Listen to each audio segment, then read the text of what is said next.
हमारे साथ प्रदेश भारतीय जनता पार्टी अनुसूचित मोर्चा के अध्यक्ष रामचंद्र कनौजिया जी हैं, जो इन दिनों दलितों को भारतीय जनता पार्टी से जोड़ने के अपने मिशन में लगे हुए हैं। कई नई सारी योजनाएं लेके आए हैं, नए सारे प्रयोग कर रहे हैं, जिनका एक लक्ष्य है कि 2027 तक भारतीय जनता पार्टी के जनाधार में दलितों की एक खासी आबादी जुड़ी जा सके। हम कनौजिया जी से जानते हैं, समझने की कोशिश करते हैं कि वो किस तरह से अपने मिशन में आगे बढ़ रहे हैं। कनौजिया जी, क्या आप मोर्चा के अध्यक्ष के तौर पर मोर्चा क्या काम कर रहा है, क्या योजनाएं आप लेके आए हैं, अभी आप कैसे कर रहे हैं, थोड़ा इसको विस्तार से बताइए। हम तो वही अभी जो हमको जो दिशा निर्देश प्राप्त हुआ है उसमें हम जो है एक व्यक्ति 5 लोगों से मिलेगा जो संभ्रांत हैं, और भी जो लोग हमारे बीच में हमारे इसी समाज के लोग, उनसे हमारे अपने लोग जाएंगे, उनसे 5 लोगों से मिलेंगे, उनका जो है वीडियो और फोटो तमाम तरीके सेट करके और हमें तक जानकारी देने का काम कर रहे हैं। ये 5 लोग कैसे, कौन होंगे? ऐसी समाज के लोग होंगे। अच्छा। अनुसूचित जाति के लोग होंगे, उनसे मिलेंगे और बताएंगे यही जो मैंने आपको बताया है कि सही मायनों में भारतीय जनता पार्टी काम कर रही है। तो ये कब से शुरू हुआ योजना, कब तक चलेगी? ये हमने 13 अप्रैल से लेकर के और अभी तक ये अभियान चल रहा है। हमारे जो भारतीय जनता पार्टी के नेता हैं, सांसद हैं, विधायक हैं, कार्यकर्ता हैं, ये सब लोग इसी समाज से लोग मिल रहे हैं। 5-5 लोगों से मिल रहे हैं। एक व्यक्ति को 5 आदमी से मिलना है अपने ज़िले में। ऐसे तमाम कार्यकर्ता, ऐसी संख्या करीब हो जा रही है, 400-500 की संख्या हर ज़िले में आ रही है इसी समाज से मिलने का। ये एक हमने अपना योजना बनाई है कि हमें अपनी बात को ले जा करके उन ऐसी समाज के बीच में बताना है कि भारतीय जनता पार्टी आपकी सच्ची और हितैषी पार्टी है, देश के लिए चिंता कर रही है, आपके लिए चिंता कर रही है।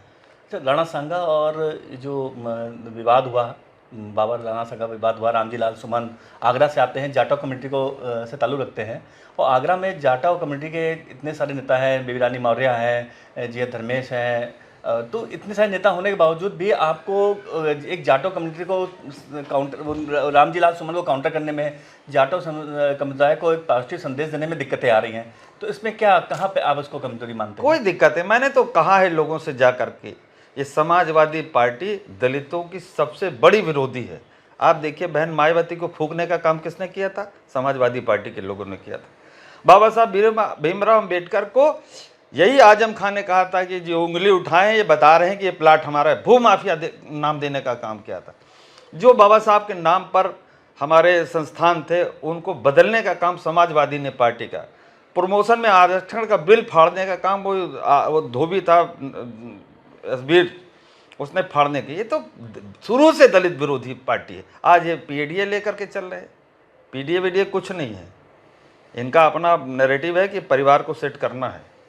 नहीं, लेकिन जो आप कहते हैं कि समाजवादी पार्टी ने किया, आप 2024 के इलेक्शन के रिजल्ट देख लीजिए कि जिन्होंने 2014 और 2019 में एक भी अच्छी सीट नहीं जीती थी, वो इंडिया गठबंधन 8 सीट जीतते हैं, इसमें समाज पार्टी 7 जीतती है और भारतीय जनता पार्टी 8 जीतती है। तो इसके मतलब कि आप कैसे कह सकते हैं कि जनता उन्होंने काम किया, जनता उनको क्यों नहीं नकारा? जनता ने नहीं, हमने आपसे क्या कहा कि उन्होंने जो कन्फ्यूज़ किया हमारे समाज को, उसकी भरपाई हम कर रहे हैं, योजना बना रहे हैं और हम उन तक जा रहे हैं, अपनी बात पहुंचा रहे हैं और वो फिर हमारी तरफ वापस हो रहे हैं। अभी आपने जो 9 सीटें उपचुनाव हुआ, हमने जो है 8 सीटें जीती हैं।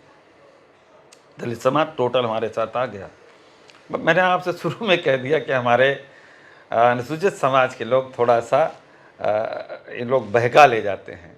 और राहुल गांधी एक इतनी सी संविधान लेके चल रहा, अरे मोदी जी तो हमारे संविधान को सर पर लेके पार्लियामेंट तक गए, उस पार्लियामेंट को, उस मंदिर तेरे पूजा है, इससे बड़ा प्रमाण क्या हो सकता है? और ये बताएं, राहुल गांधी एक छोटा सा एक संविधान लेकर के बदल जाएगा। थोड़ा सा हमारे उस समाज में थोड़ी सी अभी कमियां हैं और उसको हम पूरा करने की कोशिश कर रहे हैं। कई जगहों पे ऐसे दलितों पे अत्याचार की बातें, खासकर शादियों के दौरान दलितों को घोड़ी में चढ़ने देना, इस तरह की बातें सामने आ रही है, जिससे एक सरकार का कानून व्यवस्था के अलावा एक दूसरा नैरेटिव तैयार हो रहा है कि सरकार दलितों को आज कर पा रही है। देखिए, ऐसा है, आज हम आपके सामने बैठे हुए हैं, हम लोगों के अंदर एक ऐसी चीज़ें पैदा हो रही हैं, ये समाजवादी पार्टी के लोगों की सोची समझी रणनीति है। उन्हीं के लोग गुंडे समाजवादी पार्टी के गुंडे इस तरह का काम करते हैं और बदनाम भारतीय जनता पार्टी को करते हैं। इसके मैं एक नहीं 1000 प्रमाण दे सकता हूँ।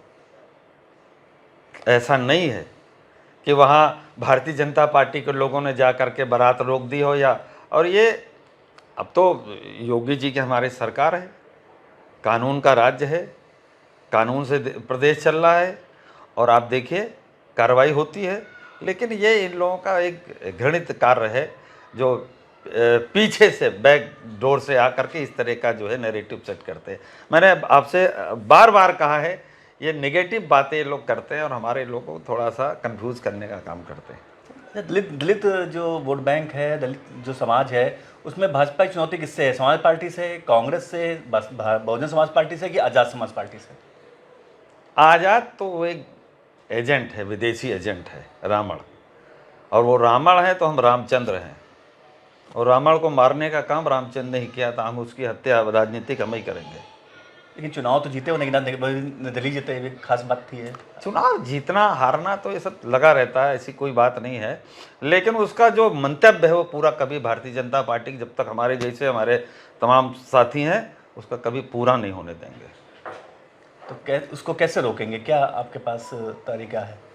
फिलहाल तो उसमें दलित आइकॉन बन चुका है, युवाओं में खासकर दलितों में काफ़ी लोकप्रिय है, जाटों संबंधी ने साथ कर। कुछ नहीं, वो सब बाहर के लोग आए हुए हैं, कुछ ऐसे उसके खरीदे हुए स्टूडेंट हैं, छात्र टाइप के लोग हैं, छात्र नेता हैं, जिनको जो है पैसा दे करके इस तरीके से वो भी नैरेटिव सेट कराते। भारतीय जनता पार्टी से कोई जो हम अपने सच्चाई के रास्ते पर ईमानदारी से जो काम करते हैं, इस तरीके का हमारे यहाँ छल वाला काम कोई नहीं है। जो काम है देश के लिए काम है। हम भी तमाम प्रकार के जो है बहाने बता सकते, लेकिन ऐसा कुछ नहीं है, ज़्यादा दिन तक चलने वाली नहीं है।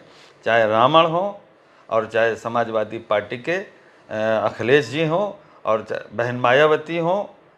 मायावती का आप स्टेटमेंट सुन रहे होंगे, और लेकिन जो है, और मैं तो बधाई दूंगा आप सबके माध्यम से कि जो जाति जनगणना होने जा रही, मैं मोदी जी को और योगी जी को बधाई देना चाहता हूँ, धन्यवाद देना चाहता हूँ।